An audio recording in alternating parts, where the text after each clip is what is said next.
Apple reacted to widespread criticism of its tax affairs by secretly shifting key parts of its empire to Jersey as part of a complex rearrangement that has allowed it to keep an ultra-low tax rate, according to an analysis of Paradise Papers documents. The move affected two of its most important subsidiaries, one of which is thought to hold the key to a company cash pile worth more than $250 billion, £190 billion. Over the past 3 years, Apple has reported paying very low tax rates on its profits outside the US, not much more than previously. But this remains significantly lower than all the major markets where its phones, iPads and desktop computers are sold, and less than half the rate in Ireland, where the company has many of its subsidiaries. Though Apple has done nothing illegal, the disclosure is likely to raise fresh questions for the technology company, which has been forced to defend its tax affairs. It may also prompt awkward questions about the nature of the new tax rules introduced by the Irish government and their timing. Apple refused to answer detailed questions, but defended the new arrangements and said they had not decreased the company's tax payment anywhere in the world. The debate over Apple's taxes is not about how much we owe but where we owe it. We've paid over $35 billion in corporate income taxes over the past 3 years, plus billions of dollars more in property tax, payroll tax, sales tax and VAT, it said. We believe every company has a responsibility to pay the taxes they owe, and we're proud of the economic contributions we make to the countries and communities where we do business. Edward Kleinbard, a former corporate lawyer who is a professor of tax law at the University of Southern California, told the International Consortium of Investigative Journalists U.S. multinational firms are the global grandmasters of tax avoidance schemes that deplete not just U.S. tax collection, but the tax collection of almost every large economy in the world. Tim Cook announcing the new iPhone 7 in 2016. Photograph Marcio Jose SanchezAP Documents in the Paradise Papers show how Apple began to consider its options in 2014 following criticism of the way it was doing business through Ireland. A year earlier, a bipartisan U.S. Senate committee had pilloried the company for seeking the holy grail of tax avoidance. It highlighted practices that had saved Apple from paying billions of dollars over decades. The 40-page analysis, published in May 2013, described how Apple had incorporated one of its main subsidiaries, Apple Operations International AOI, in Ireland in 1980. But the subsidiary had no employees and no physical presence in Ireland, and holds its board meetings in California. Senators highlighted two other Apple subsidiaries in Ireland, Apple Sales International AC and Apple Operations Europe AOI, which were also in effect stateless. The scale of the tax avoidance was huge, the senators said. They described Apple's arrangements as a gimmick. Senators were so infuriated by the arrangements that they accused Apple of exploiting the gap between the two nations' tax laws and creating a Byzantine tax structure that was inexcusable.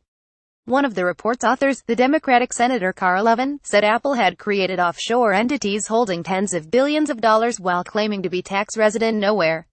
The Republican Senator John McCain said Apple claims to be the largest U.S. corporate taxpayer, but by sheer size and scale it is also among America's largest tax avoiders. It should not be shifting its profits overseas to avoid the payment of U.S. tax, purposefully depriving the American people of revenue.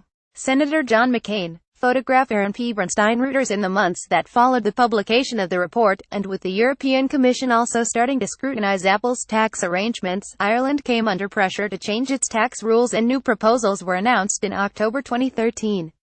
The Irish government said companies incorporated in Ireland, such as Apple's subsidiaries, would be able to avoid owing corporation tax only if they could show they were being managed and controlled in another jurisdiction where they would be liable for tax. The announcement left Apple with a stark choice. It either had to acknowledge the subsidiaries were being run from the U.S., meaning they would have to pay American taxes, or it had to find a new jurisdiction for the subsidiaries, preferably one with little or no corporation tax, such as Jersey. The documents in the Paradise Papers show Apple was actively looking for a new home for its key subsidiaries in early 2014. The company had approached Appleby through its U.S. lawyers, who asked Appleby's offices in different offshore jurisdictions to fill out a questionnaire that would highlight the advantages to Apple of moving there.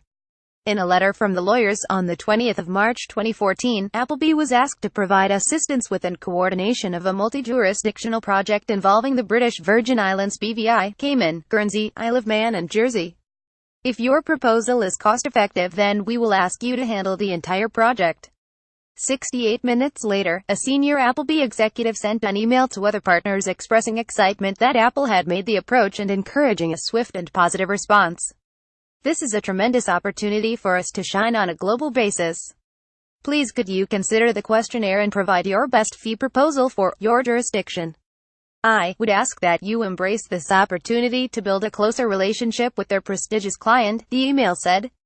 The executive noted that discretion was important. Finally, for those of you who are not aware, Apple are extremely sensitive concerning publicity and do not generally permit their external counsel to disclose that they have been engaged by Apple or to make any mention, not even generically in promotional materials, to the relevant engagement.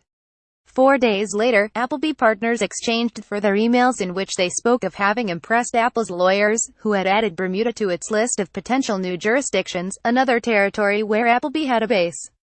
A partner in Appleby's Isle of Man office told colleagues, "We have tried to make our answers as attractive as possible given that we would be delighted to work with Apple." The need to secure a new home for Apple subsidiaries became urgent later in October 2014, when the Irish government made a further announcement. Delivering his budget statement, the then Irish Finance Minister Michael Noonan said Dublin was tightening the rules even further and would prevent companies that are incorporated in Ireland being managed and run in tax havens. That could have jeopardized Apple's plans for moving its subsidiaries to Jersey, but for an important caveat. Michael Noonan, the former Irish Finance Minister, photographed Bloomberg Getty Images. Noonan said any companies incorporated in Ireland before the end of 2014 that were being run from tax havens could continue with these arrangements until the 31st of December 2020, a 6-year period of grace known as the grandfathering provisions. This gave Apple 2 months to finalize a move to Jersey, a crown dependency of the UK, which makes its own laws and is not subject to most EU legislation, making it a popular tax haven. The Paradise Papers show 2 of Apple's Irish subsidiaries, AOI and AC, in the process of changing tax residency to Jersey. Apple refused to discuss the details, but The Guardian understands AC is now a dormant company. Apple refused to say where the valuable economic rights once owned by AC had been moved to, but it is understood all its Irish operations are now run through companies tax resident in Ireland. One theory is that AOI bought the rights owned by AC, taking advantage of an incentive called capital allowance. This means that if a multinational buys its own intellectual property through an Irish subsidiary, the cost of that purchase will generate many years of tax write-offs in Ireland. Some experts have suggested multinationals switching intellectual property to Ireland could achieve tax rates as low as 2.5%. Apple declined to comment on this but said the changes we made did not reduce our tax payments in any country. In fact, our payments to Ireland increased significantly. In 20,141,516 we've paid $1.5 billion in tax there, 7% of all corporate income taxes paid in that country. But Apple refuses to say how much money it makes through its Irish companies, making it difficult to assess the significance of the sum. Apple's financial statements indicate that it has continued to enjoy a low tax rate on its international operations. The firm made $122 billion in profits outside the U.S. during that same 3-year period, on which it was taxed $6.6 billion, a rate of 5.4%. Apple said under the current international tax system, profits are taxed based on where the value is created. The taxes Apple pays to countries around the world are based on that principle.